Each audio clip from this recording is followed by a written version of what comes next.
Pay close attention. What you're about to see is Bible prophecy being fulfilled.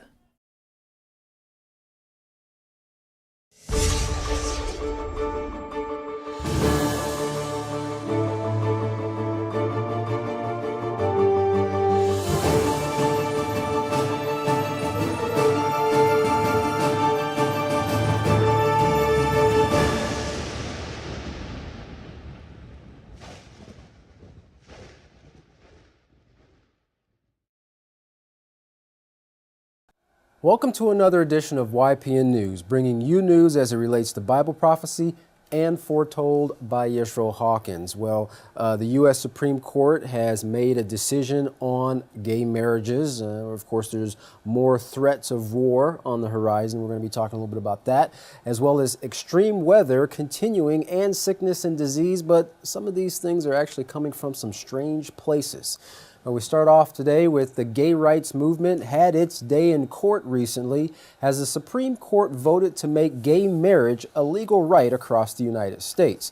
Well, California has led this fight for gay rights for quite some time, and same-sex couples rushed to wed after this ruling in several of the 14 states where gay marriage had previously been banned, so they went to go and try to get their marriage certificates. Of course, not everyone has welcomed the ruling by the Supreme Court. Mike Huckabee, presidential candidate, spoke for the conservative lobby when he condemned it as judicial tyranny. Interesting. Well, 50 years ago, CBS took on the topic of gay rights. This was in a documentary, and Mike Wallace was the host. The documentary was so controversial that no one would even sponsor it. It was simply titled The Homosexuals. Well, take a look at this clip of the intro into the documentary with Mike Wallace. Most Americans are repelled by the mere notion of homosexuality. The CBS News survey shows that 2 out of 3 Americans look upon homosexuals with disgust, discomfort, or fear. CBS reports the homosexuals will continue in a moment. Interesting. Well, many say the most bizarre part of the documentary was an interview with a man hidden behind a plant. In that interview, that man, unknown to the audience, said, "I don't go looking for homosexual relationships."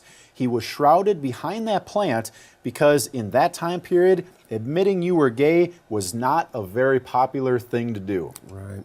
Well, at the end of that interview, the man being interviewed said something that gay rights activists have been wishing for. Now, take another look at this clip. A family, a home, some place where you belong, a place where you're loved, where you can love somebody, and God knows I need to love somebody. Well, the U.S. Defense Secretary Ashton Carter said the U.S. will station weapons across 6 former Soviet bloc nations in order to counter threats from Russia. Now, that hasn't occurred since the Cold War. Now, Russia has annexed Crimea and supported rebels in Ukraine, therefore expanding its reach. Now, Carter said that the message that we want to be sent is that we're ready, that NATO is unified, committed, and prepared to deter and respond to any aggression. That preparedness comes in the form of 3 Baltic states and 3 Eastern European states receiving U.S. military weaponry, including 250 tanks, Bradley infantry fighting vehicles, and self-propelled howitzers. Carter continued, this is in response to Russia's aggression, and we continue to hope Russia will change its course. Although sanctions have had an effect on Russia's economy and oil prices contributed to that, but those sanctions have not yet caused Putin or the Kremlin to change its course. In fact, Putin has stepped things up, announcing that he would expand Russia's nuclear program. Now, Carter said that the level of rhetoric that Putin is using in regard to nuclear weapons is a level of rhetoric that world leaders have not resorted to for many, many, many years. So we're seeing this tit for tat kind of among the nations as well. One makes a move, it's escalating, and experts are saying that it's definitely going to be nuclear. Well, the U.S. will also arm and support the newly created NATO Rapid Response Force, which we've talked about a little bit in previous broadcasts, that could react to a crisis within 48 hours. Russia says this is the most aggressive buildup since the Cold War. So we see that continuing to rise there. It's been a nightmare for me, let me tell you. Now, in a tearful interview with Karen Yeager, the mother of Kason Yeager, USA Today found out how the 26-year-old who loved the Florida waters became a victim of them. Her son went swimming off the coast of Hernando County on June 14th. What was supposed to be a day filled with fun, friends, and water, 2 days later turned into a nightmare for Miss Yeager and her son. Medics tried to bring Kason back from a code blue, but after 45 minutes were unsuccessful. But what caused Kason's sudden death? The answer, a bit shocking. A bacteria that lurks in the Florida saltwaters called Vibrio vulnificus is named as the culprit on Kason's death certificate. Now, the bacteria creeps into a person's system through any open wounds. Now, Kason's mother said he had a few small scratches on his leg from his landscaping job, but could hardly believe such insignificant scratches could have led to her son's death, that bacteria actually entering that scratch and then entering the body. And in such a short period of time, from the time it entered the body to his death, only 48 hours. Well, Kason's death is the fourth this year statewide that has been attributed to the bacteria, which has killed more than 50 swimmers since 2010. But Vibrio is only one of a few other lethal microorganisms in the water, like the flesh-eating or freshwater brain-eating amoeba, which we've talked about in times past, and necrotizing fasciitis, which is a deadly flesh-eating disease. All of these have caused fatalities in that region in recent years. Well, Karen Yeager cannot get her son back, but she is becoming an advocate for playing it safe when it comes to going in the water. I don't want people to avoid the water, but I just want them to know there's a risk involved. I didn't know this could happen, so others probably don't know either. She said, it's not only what killed Kason either. People need to be more informed about what's out there, but she herself said she won't be getting back into the water anytime soon. Yeah, and I understand he also had an autoimmune disorder, which probably contributed to his untimely death. Well, polluted water isn't the only environmental concern. However, the abnormal temperatures of the planet is also producing problems. And YPN's Larry McGee has our story on the deterioration of the environment and the heat wave, which is causing heavy deaths in Pakistan. Larry, what is the death toll so far? At present, the scorching heat afflicting Pakistan has taken the lives of 474 victims, and the number of the dead continues to rise. The burning temperatures of Pakistan reach 45 degrees Celsius, that's 113 degrees Fahrenheit, and it is the hottest temperature recorded for Pakistan since 1979. The elderly have been those most heavily affected, and the country's most recent rains, which many would have suspected to have a cooling effect, have instead only served to make matters worse. Environmental disasters are not just an Eastern issue, however, as the destructive effects of our planet gone out of control are just as evident here in the West as well. 65 million Americans are having to contend with severe weather, spanning everything from severe thunderstorms and tornadoes in the Northeast to blistering heat down south.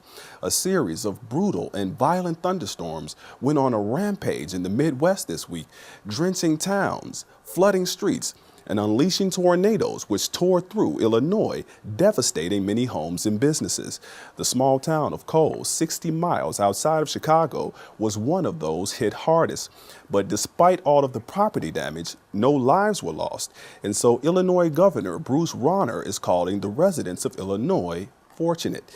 The caution given by weather experts, however, might be to not count the proverbial eggs too soon. As forecasters say, turbulent environmental conditions are due to hatch and release a new round of storms pretty quickly.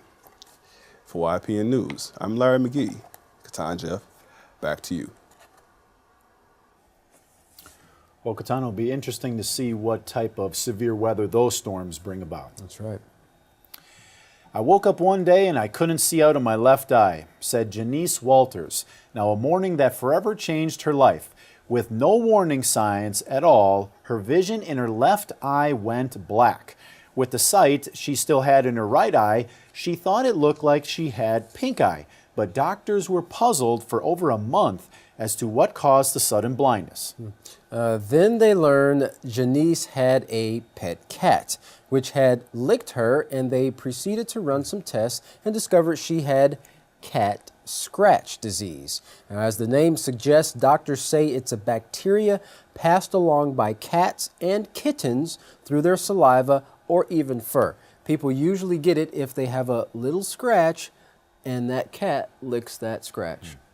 Well, Dr. Chris Brickman from the University of Toledo says only 40% of cats carry the bacteria, which isn't harmful to them, but can be harmful to humans. He also explains Janice's blindness.